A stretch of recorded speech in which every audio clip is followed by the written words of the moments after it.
Halo saudara Kompas TV, kembali berjumpa dalam program Sapa Dunia yang kali ini kami bawakan dari markas gedung PBB di kota New York. Saya Randy Wicaksana.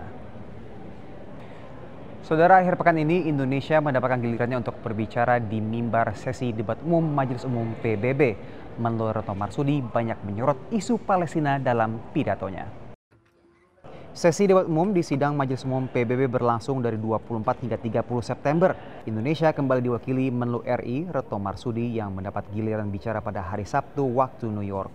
Selama sepekan, Retno menghadiri 23 pertemuan besar dan 86 pertemuan bilateral. Isu Palestina dan meluasnya perang ke Lebanon menjadi topik diplomasi utama Menlu Retno. Dalam pidato di sesi debat umum, Retno turut merespon pernyataan Perdana Menteri Israel Benyamin Netanyahu perihal perdamaian.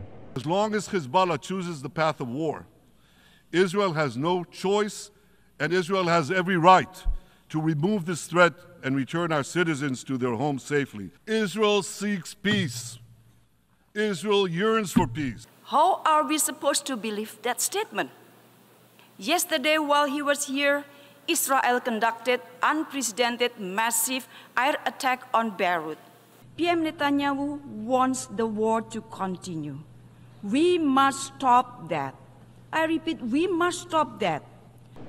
Saudara, di pekan di mana para pemimpin dunia berkumpul di sidang Majelis Umum PBB, sebuah organisasi nirlaba bernama Oxfam menyebut sidang ini banyak dipengaruhi oleh faktor oligarki global, alias faktor di mana banyak orang-orang kaya dunia punya peran dan kendali penting atas isu-isu global. Berikut selengkapnya. Sidang Majelis Umum Perserikatan Bangsa-Bangsa bertujuan menyediakan wadah yang setara bagi para pemimpin negara untuk membahas isu-isu dunia yang paling mendesak, seperti kemiskinan dan perubahan iklim. Namun sebuah laporan dari lembaga amal Oxfam mengatakan bahwa pertemuan tahunan ini dibayangi oleh apa yang disebutnya sebagai oligarki global, yang dikendalikan oleh perusahaan-perusahaan besar dan super kaya. They're shaping the rules in their favor. And they're doing so at the expense of ordinary people, and that in turn is fueling inequality within and between countries. Analisa Oxfam mengungkap bahwa kita hidup di era ketidaksetaraan global yang ekstrim, di mana 1% orang terkaya di dunia memiliki lebih banyak harta daripada 95% seluruh umat manusia. We live in a world in which mega corporations, so many of them are paying next to or little to no tax, basically. Brasil, yang saat ini menjabat sebagai ketua G20, ingin memberlakukan pajak minimum 2% bagi para miliarder terkaya di dunia, yang diklaim dapat mengumpulkan hingga 250 miliar dolar. Usulan Brasil ini didukung oleh negara-negara anggota G20 lainnya seperti Afrika Selatan, Spanyol, dan Prancis, serta didukung organisasi nirlaba seperti Oxfam. Namun, usulan ini ditentang oleh Amerika Serikat yang menyebut bahwa sebuah kesepakatan global terlalu rumit. Menteri Keuangan Amerika Serikat Janet Yellen menyampaikan alasan tersebut pada pertemuan G20 di bulan Juli. And we don't see a need or really think it's desirable to try to negotiate a global agreement on that. We think that all countries should make sure that their taxation systems are fair and progressive. Oxfam mengatakan bahwa pendapatan pajak di negara-negara berkembang semakin banyak dihabiskan untuk membayar utang kepada kreditor swasta seperti bank dan hedge fund atau dana lindung nilai. Dari New York, demikian laporan tim VOA. Saudara, selain sidang Majelis Umum, ada event besar lainnya di New York City, yakni New York Climate Week atau Pekan Iklim New York. Dalam event ini dibahas berbagai isu termasuk mitigasi nasib para negara-negara kepulauan kecil, termasuk salah satunya perubahan iklim yang juga mengancam salah satu negara bagian di Amerika Serikat, yakni Alaska. Bila perubahan iklim dan pemanasan global masih memicu pro dan kontra di penjuru Amerika Serikat, tidak demikian bagi suku asli Yupik di Alaska, negara bagian paling utara Amerika. I'd want to invite someone that doesn't believe in the global warming. And I want them to see it for their eyes, because in Newtok, where the village sits, right on, the coastline, you can see the permafrost melting, and that's due to the earth warming up. Bongkahan es di perairan lepas pantai Alaska biasanya melindungi kawasan ini dari badai kuat. Tapi dengan melelehnya es belakangan, badai beruntun memperparah erosi tanah di permukiman Yupik bernama Nutok.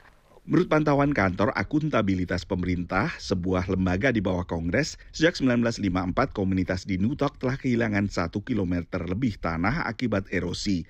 Sebagian besar dari sekitar 450 warga Nutok direlokasi ke kota baru, Mertarvik, hampir 15 km di selatan Nutok. I do miss how everyone used to be like together. Now that we're relocated here in Mertarvik, I just feel like the community is not how it used to be. Puluhan warga yang masih bertahan di Nutok rencananya akan pindah pada akhir tahun karena toko dan sekolah telah pindah ke kota baru dan listrik di Nutok pun terancam putus. Demikian laporan tim VOA. Saudara, bagi Anda yang hobinya adalah lari dan ingin mengikuti program maraton Berlin Marathon, tahukah Anda ada jalur charity alias jalur amal? Apakah jalur amal ini? Berikut beritanya. Siwei Luo adalah pelari Amerika di Rockville, Maryland yang akan mengikuti New York City Marathon November tahun ini. Ia mendaftar melalui jalur pengumpulan dana atau charity bagi organisasi Team for Kids yang menyediakan berbagai aktivitas dan kegiatan bagi anak-anak di kota New York agar sehat dan aktif. Because New York City is my second hometown, I came to United States when I was 17. And I started my high school over there. Mengumpulkan dana bagi organisasi nirlaba adalah salah satu cara mengikuti maraton utama dunia seperti New York City Marathon. Plan International adalah organisasi nirlaba di London yang beroperasi di 80 negara, termasuk Indonesia sejak 1969. Jadi di Plan Indonesia kami ada annual charity run namanya Jelajah Timur yang kita sudah lakukan 5 tahun dan ini akan jadi tahun ke-6 dan tujuannya adalah untuk mengumpulkan dana untuk pembangunan sarana air bersih di desa-desa di Indonesia Timur terutama di NTT. Herwan Eng, pekerja lepas bidang keuangan yang mulai berlari sejak 2013, adalah salah satu pelari Jelajah Timur. Ia juga pernah mengikuti maraton utama dunia melalui pengumpulan dana yaitu Boston Marathon sebesar $10.000. Challenge dan perjalanan untuk mendapatkan ini ya target yang kita fundraise itu sangat fulfilling gitu. Sama fulfillingnya dengan saat menginjak garis finish di 42 kilo ya. Manfaat dana yang terkumpul membuat para pelari ini tak merasa malu saat meminta sumbangan. Dari Rockville, Maryland dan Jakarta, Indonesia, VOA.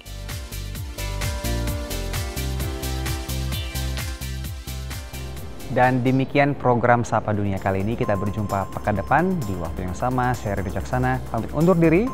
Sampai jumpa.